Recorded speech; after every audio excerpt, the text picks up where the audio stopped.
새번역 사도신경으로 신앙 고백하겠습니다. 저는 전능하신 아버지 하나님 천지의 창조주를 믿습니다. 저는 그분의 유일하신 아들 우리 주 예수 그리스도를 믿습니다.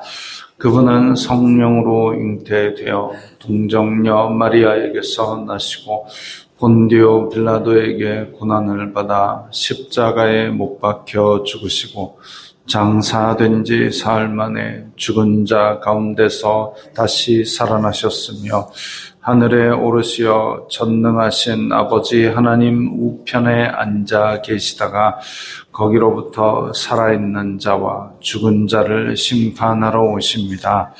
저는 성령을 믿으며 거룩한 공교회와 성도의 교제와 죄를 용서받는 것과 몸의 부활과 영생을 믿습니다. 아멘. 거룩하신 하나님 아버지 감사합니다. 간밤에도 편히 쉬게 해주시고 새벽에 기도하는 자리에 불러주시니 감사합니다. 이 시간 저희들 마음 중심으로 주님을 경외하게 하여 주시옵소서.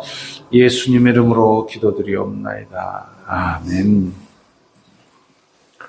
찬송가 255장입니다.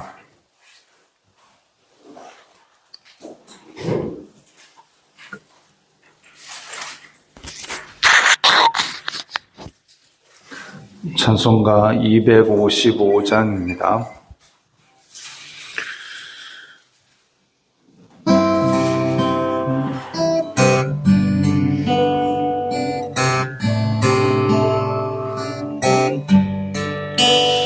너희 죄 흉악하나 눈과 같이 이겠네.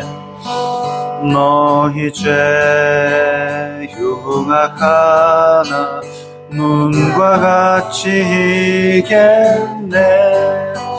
죄의 비 흉악하나 이게 되리라.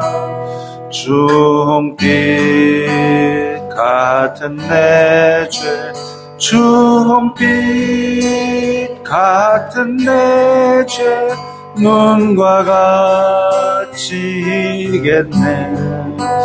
눈과 같이 이겠네.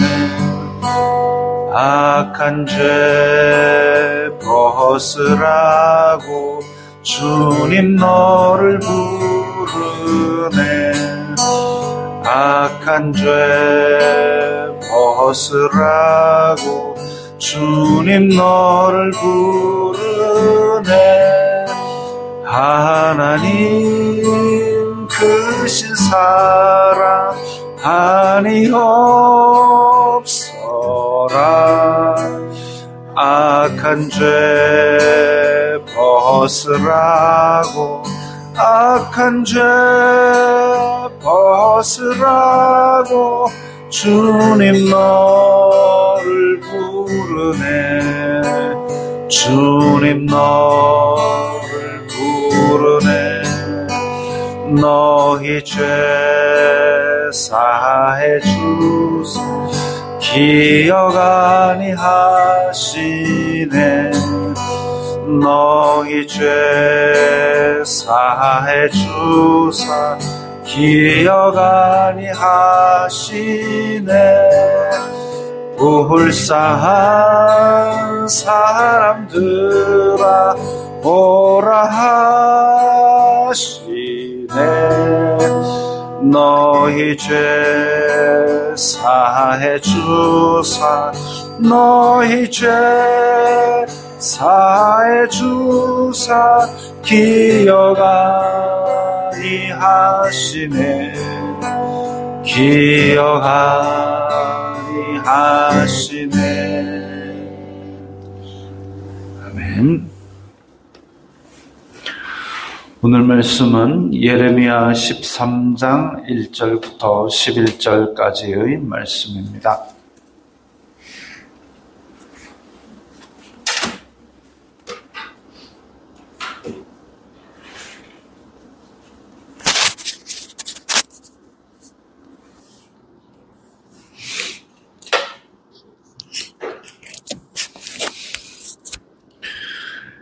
예레미야 13장 1절부터 11절까지의 말씀 함께 읽겠습니다. 여호와께서 이와 같이 내게 이르시되 너는 가서 배 띠를 사서 내 허리에 띠고 물에 적시지 말라 하시기로 내가 여호와의 말씀대로 띠를 사서 내 허리에 띠니라. 여호와의 말씀이 다시 내게 임하여 이르시되 너는 사서 내 허리에 띈 띠를 가지고 일어나 유브라데로 가서 거기서 그것을 바위 틈에 감추라 하시기로 내가 여호와께서 내게 명령하신 대로 가서 그것을 유브라데 물가에 감추니라. 여러 날 후에 여호와께서 내게 이르시되 일어나 유브라데로 가서 내가 내게 명령하여 거기 감추게 한 띠를 가져오라 하시기로 내가 유브라데로 가서 그 감추었던 곳을 파고 띠를 가져오니 띠가 썩어서 쓸 수 없게 되었더라. 여호와의 말씀이 내게 임하니라. 이르시되 여호와께서 이와 같이 말씀하시니라. 내가 유다의 교만과 예루살렘의 큰 교만을 이같이 썩게 하리라.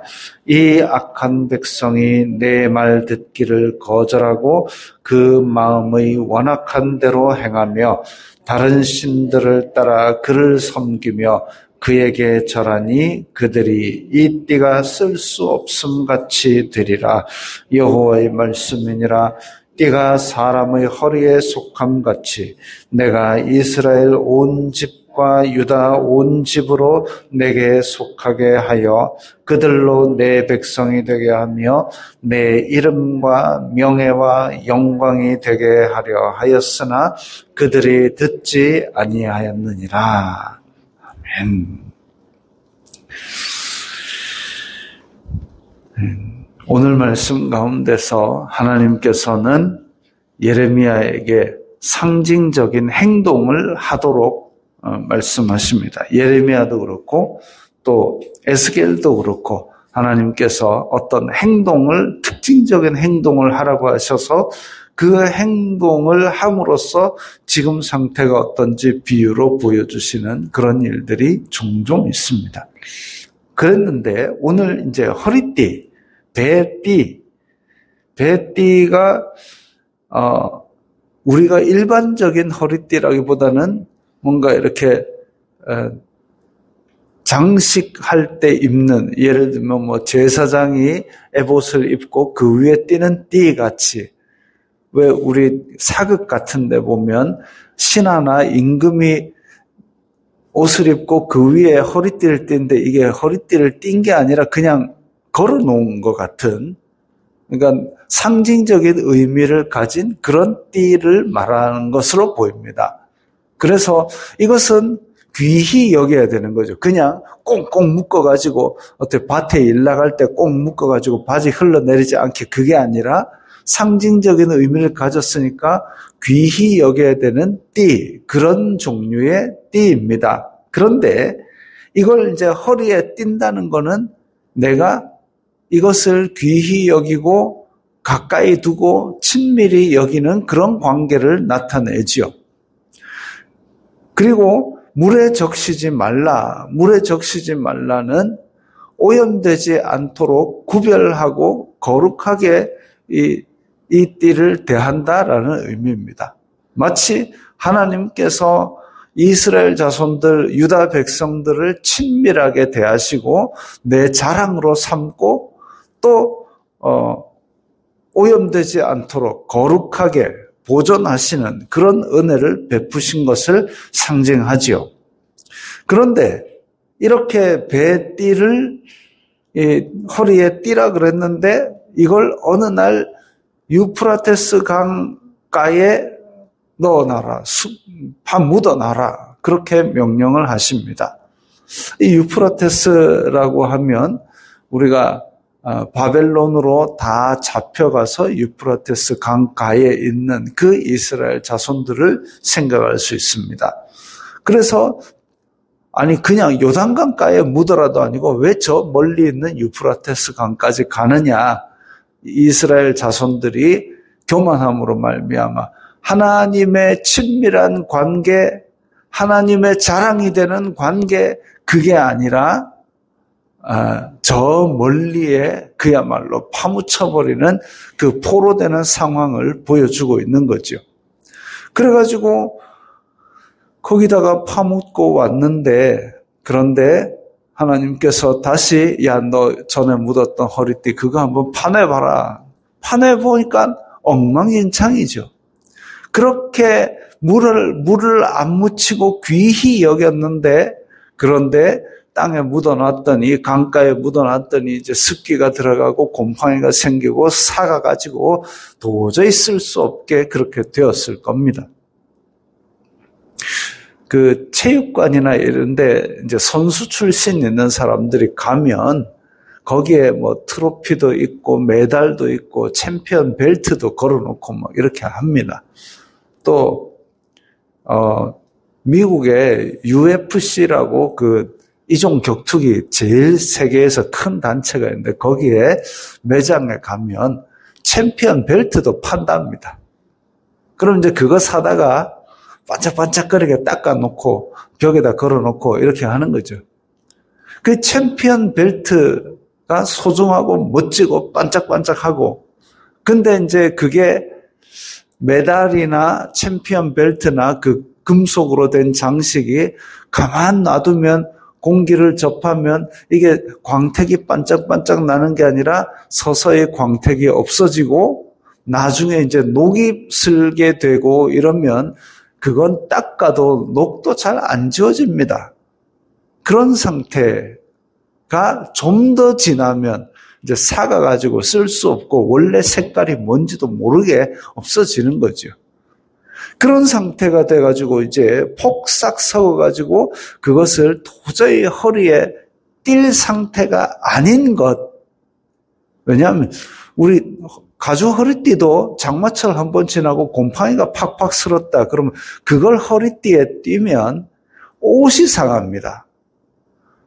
그런 상태가 된 이 띠를 보면서 띠가 썩어서 쓸 수 없게 되었더라. 하나님께서 유다의 교만, 예루살렘의 큰 교만이 바로 이와 같다라고 지적하십니다. 교만은 패망의 선봉이요, 거만한 마음은 넘어짐의 앞잡이라 그랬습니다. 그리고 하나님께서 싫어하시는 것이 서너 가지니 해가지고 나오는 것이 사람의 교만입니다. 사람은 겸손하게 살아가는 것이 맞는데, 왜냐하면 세상은 넓고 할 일이 많은 게 아니라 세상은 넓고 똑똑한 사람은 많고 세상은 넓고 유능한 사람은 많고 사람끼리 지내도 사람이 교만할 수 없는 그런 뛰어난 사람들이 많은데, 뛰어난 사람이라 할지라도 그보다 더 뛰어난 혹은 다른 방면에서 훨씬 더 잘난 사람들이 많은데 내 잘났네 하는 순간 이게 넘어지기 딱 좋은 상태가 되는 거죠.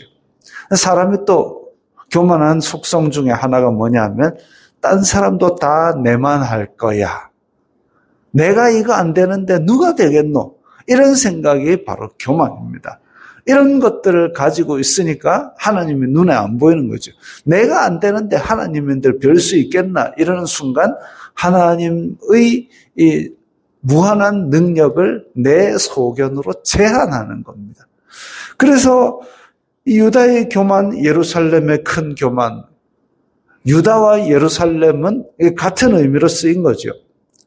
하나님께서 구별하여서 그 환난에서 건져서 이스라엘의 이 어떤 이스라엘의 약속의 땅을 주시고 했는데, 문제는 뭐냐면 유다나 이스라엘 자손들이 남들보다 뛰어나고 강해서 선택한 것이 아니라 오히려 약한데도 불구하고 하나님께서 그냥 은혜로 선택하셔서 아브라함에게 언약을 주시고 그것을 지키기 위해서 오늘날까지 보존하여 주신 것이죠. 그럼에도 불구하고 이 이스라엘 자손들은 거만하게도 제가 자주 얘기하는 독수리가 거북이를 데리고 날아오르는데 독수리야 나와봐라 내 혼자 날아볼게. 그 지경에 이르는 겁니다. 유다의 교만, 예루살렘의 큰 교만. 근데 하나님께서는 그에 대한 벌로 이와 같이 썩게 하리라. 띠가 폭삭 썩어서 도저히 뛸 수도 없이 그렇게 상해버린 것처럼 내가 너의 교만을 이렇게 썩게 하리라. 유프라테스 강까지 잡아가지고 거기서 포로 생활을 하는 거죠. 남유다의 바벨론이 나중에 쳐들어옵니다. 쳐들어와가지고 움직여서 바벨론까지 걸어갈 수 있는 사람은 다 잡아갑니다. 1차, 2차, 3차에 걸쳐서 잡아가는데 1차에는 귀족들과 쓸만한 사람들 다 잡아가고 그 다음에는 움직일 수 있는 사람, 기술자 다 잡아가고 나중에는 이제 못 걸어가는 사람 빼고는 다 잡아갑니다. 그렇게 다 잡아가지고 그 잘난 사람, 귀족들, 기술자들 어디다 갖다 쓰느냐? 운하 파는 노동 현장에 넣습니다. 지금보다 2000년, 3000년 전이니까 환경이 지금처럼 삽이 제대로 있었겠습니까? 곡괭이가 제대로, 중장비가 제대로 있었겠습니까? 그런 사람들 데려다가 운하파라고 하니까 엊그제까지 비단 옷 입고 왕궁에서 하던 사람들이 다 나무 짝대기로 땅 파고 돌 나르고 그런 일에 투입되는 겁니다. 유다의 교만, 예루살렘의 교만이 결국은 그렇게 띠가 썩어서 쓸 수 없는 상태까지 만들어진 것이지요. 누구 때문입니까? 하나님께서 막 괴롭히는 겁니까? 아니요. 죄 때문입니다. 원인인 제공자가 누구냐면 이스라엘 자손들입니다. 하나님 왜 우리를 괴롭히세요? 하나님이 괴롭히는 게 아니라 그렇게 될 수밖에 없는 짓들을 한 겁니다. 그런데 하나님께서 이제까지는 참아주시고 눈 감아주시고 용서해 주시고 용납해 주셔서 그렇게 되었지만 그걸 놓는 순간 이제 그야말로 땅에 떨어지는 거북이가 되는 거죠. 이전에 유다 왕국에서 그렇게 우아하게 지낼 때 그 사람들이 착해서 거룩해서 의로워서 하나님께서 그렇게 영화를 누리게 하신 게 아닙니다. 부족함에도 불구하고 택하사 그냥 거룩하게 하시고 계속 다듬어 가시고 바른 길로 가라, 나를 섬겨라, 율법을 지켜라 그렇게 하셨음에도 불구하고 말을 안 들은 거죠. 그걸 오랫동안 용납하셨는데 그 도를 넘어서니까 이렇게 이와 같이 썩게 만드는 벌을 주신 겁니다. 이 악한 백성이 내 말 듣기를 거절하고 마음의 완악한 대로 행하며 다른 신들을 따라 섬기며 그에게 절하니 이게 유다 자손들의 중대한 두 가지 범죄지요. 마음의 완악한 대로 행하고 다른 신들을 섬기고 하나님의 언약 백성이 세상 사람들처럼 악한 행동을 그대로 하고 또 세상 사람들이 섬기는 하나님을 배신하고 다른 신들을 섬기고 이 두 가지가 가장 핵심적인 죄악입니다.